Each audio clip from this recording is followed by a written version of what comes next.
Hi there! This is not my usual content, so if you're only here for yung mga math, language, logic lessons, just click here to watch a different video. This one is specifically about the Hope Fund. What is it at kung paano kayo makakapag-participate?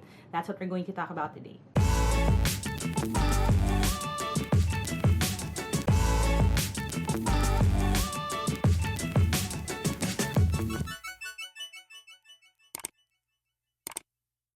Alright, so thank you for sticking dito sa video na ito. This is just a really short video, I hope, about the Hope Fund kasi I've been getting a lot of questions about ano ba ito, paano mag-participate, at ano ba yung ginagamit natin dun sa Hope Fund. And I just wanted to give you a quick overview of what it is, saan siya nanggaling, ano rin yung mga ginawa natin last year, and ano yung mga gusto natin gawin for this year, 2019.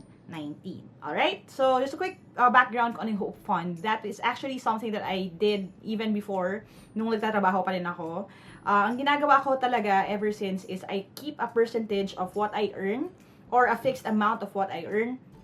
I set it aside, and specifically, yung pera na yun ginagamit ko for helping other people out. For example, if merong namatayan, merong biglaang nagkasakit, and if merong mga bata na kailangan na gamit sa school, if merong mga biglang expenses na kaya walang tuition, all of these things, doon ko kinukuha doon sa Hope Fund na yun. So, it's my personal na ipon na specifically for helping other people out.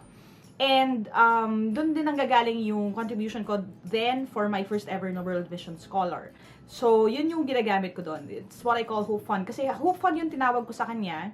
Again, personal lang yun, and hindi ko naman sinasabi sa iba nung time na yun. Pero I call it my Hope Fund kasi hopefully it gives other people hope.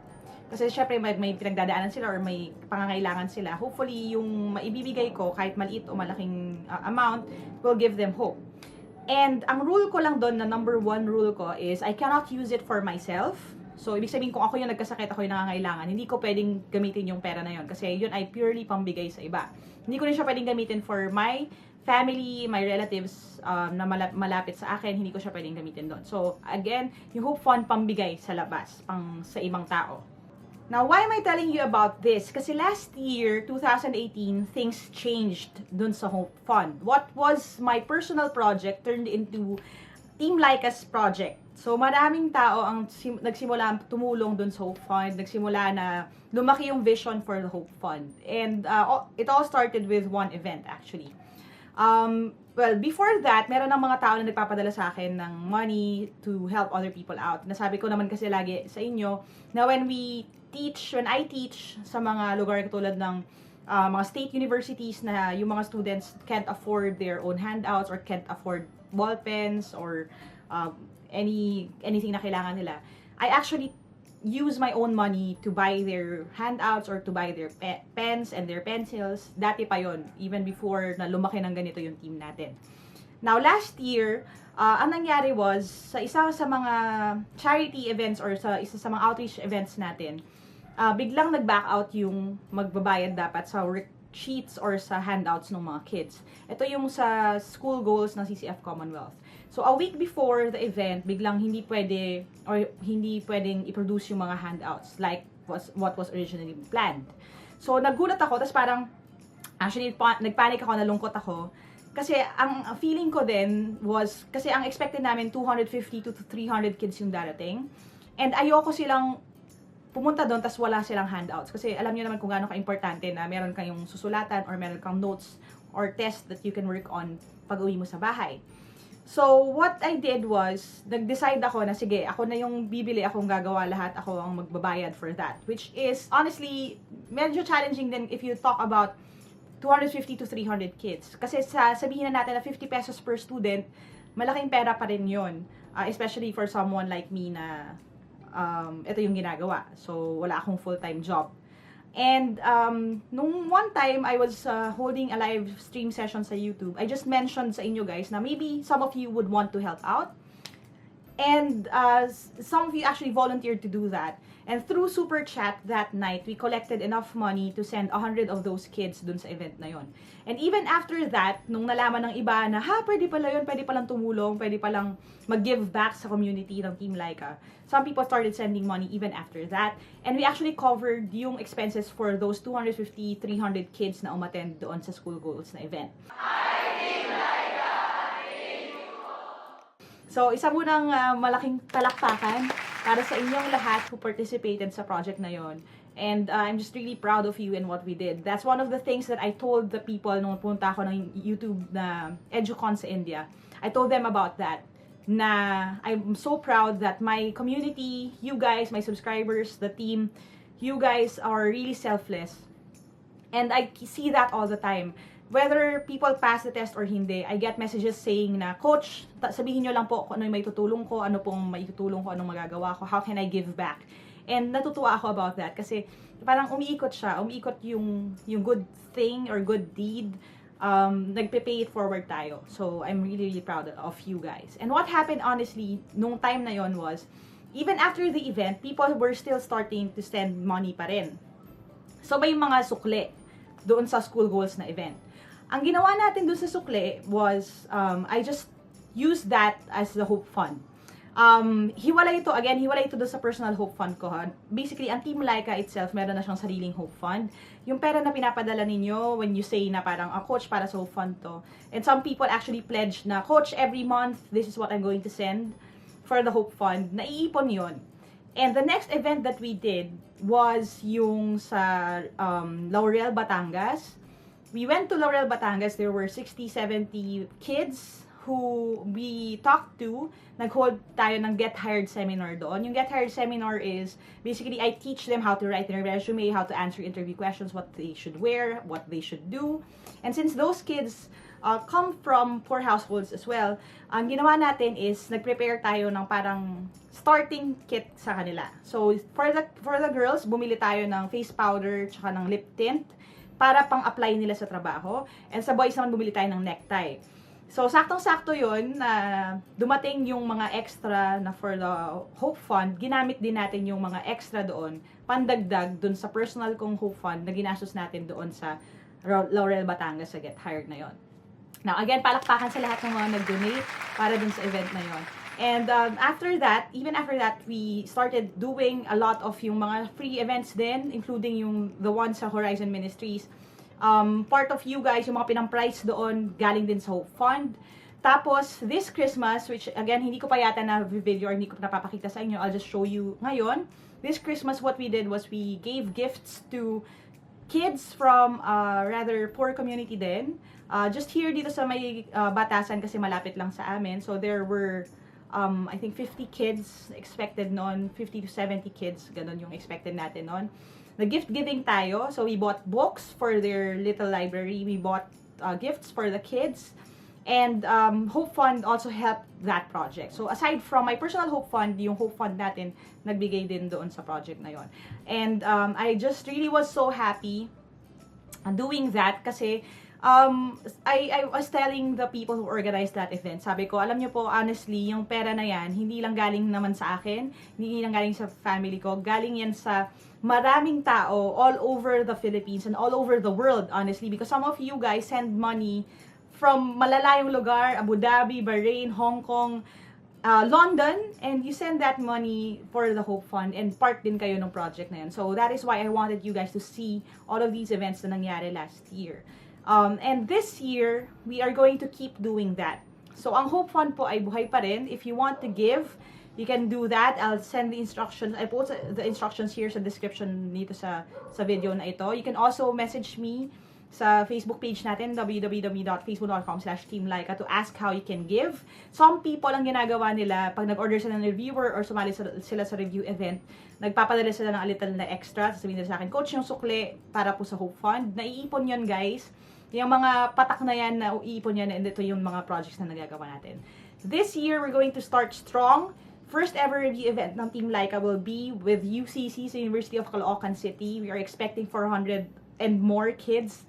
That would be on January 14 and 15.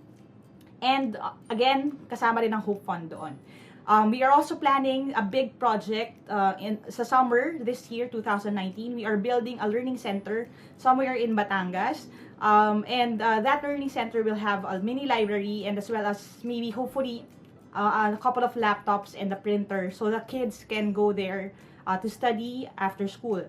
We're also planning to hold parang reading week or a math week doon sa same event na yun. So hopefully, we get enough money then for that project and maybe get a couple of sponsors, hopefully, for that project para matuloy siya, and I will bring you guys along for that. This is basically a Team Lyqa project, and I'm really happy, guys, kasi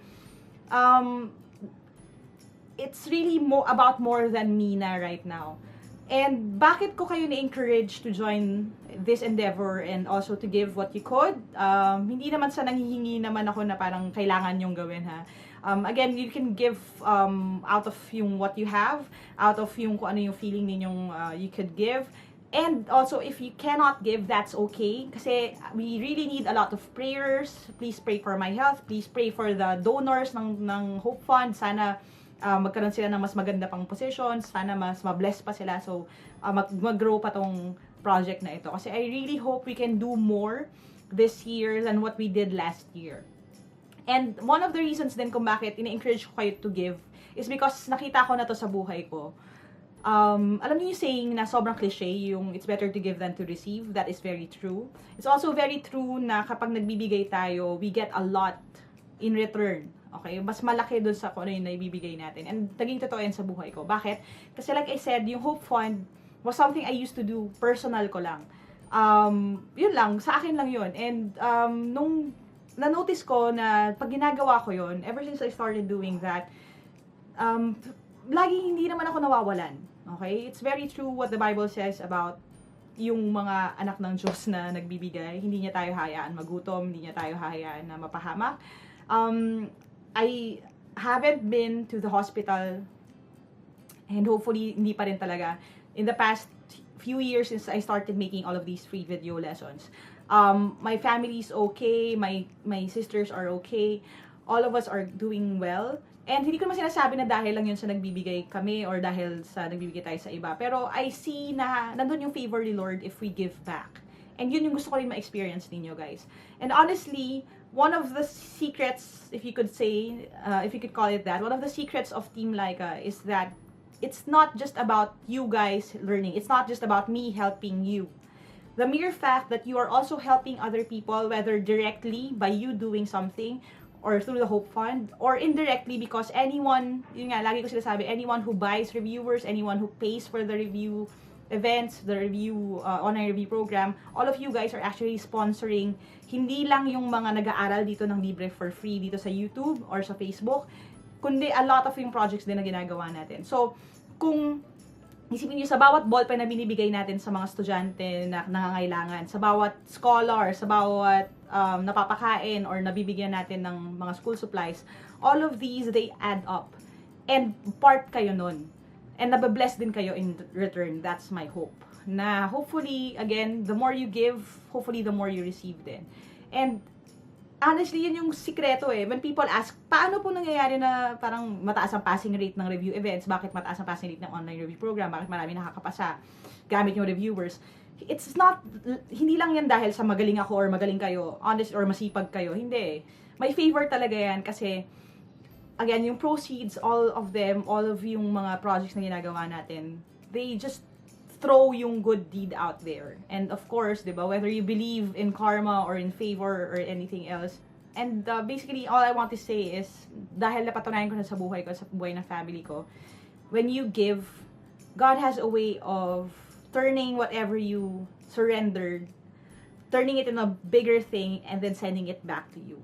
And yun yung gusto kong mangyari for you guys. So if it is you passing the test, if it is you getting a promotion, health for your family, or anything else, you, by being part of this team, all of the things that you do, all of the, say, the money that you send, or the money that you spend, that is, you could call it that, parang prayer din yan that you're sending forward. And I hope na bumalik sa inyo ng even more. So, I just want to talk to the people who are already part of yung Hope Fund, lahat ng mga nagpapadala. Hindi ko na kayo i-mention kasi alam ko yung iba sa inyo ayaw nyo rin sabihin yung names ninyo. And I just want to thank you guys for continuously supporting this project. And I hope that God really blesses you with so much more. And na makita nyo na totoo yun sa life ninyo. Na by doing this, by helping these people, you are also helping yourself out. So thank you so much sa inyong lahat sa nagbibigay na na walang hihinging kapalit. Honestly, you inspire me. You help me so much. You motivate me to really get up in the morning and keep doing this. Kasi, like I told you guys, I think I mentioned this in a live review event then before. When I set out to do this, to make videos, ang laki-laki ng problema. Ang problema ko was, na gusto kong solusyonan was, yung educational system ng Pilipinas, yung kahirapan, gusto kong ma-alleviate yun, gusto kong mas maganda yung maging kinabukasan ng mga future generations. Ang laki-laki ng problema for someone na katulad ko na ako lang mag-isa. Pero with you guys, with your help, and with me seeing na ang Team Lyqa is now more than me, and ang Hope Fund is way more than me, and I hope na kahit na mawala ako, or huminto ito, or I mean, kulin ako ni Lord or kung ano man, na magpapatuloy pa rin siya even after I'm gone. And that just gives me so much hope. So, honestly, like full circle na yung Hope Fund. I set it up to hopefully give others people hope, but now the Hope Fund itself, that entity is giving me so much hope as well. So, thank you guys for all your help. So again, thank you guys for listening. Thank you for seeing kung ano yung mga nangyari. And I'm eager for more events in this coming year. There are a bunch of activities that we have cooked up and hopefully matuloy at mapondohan din natin. So if you want to give, if you want to help so fund, the links will be down below. You can also always send me a message sa Facebook page, www.facebook.com/teamlyqa, to find out more about that and also how to help out. Okay, so thank you guys for watching. Thank you for inspiring me so much, and I'm eager for the next year. I'll see you soon. Never stop learning. Adja kayo niyan. I'll see you in my next video, and bye for now.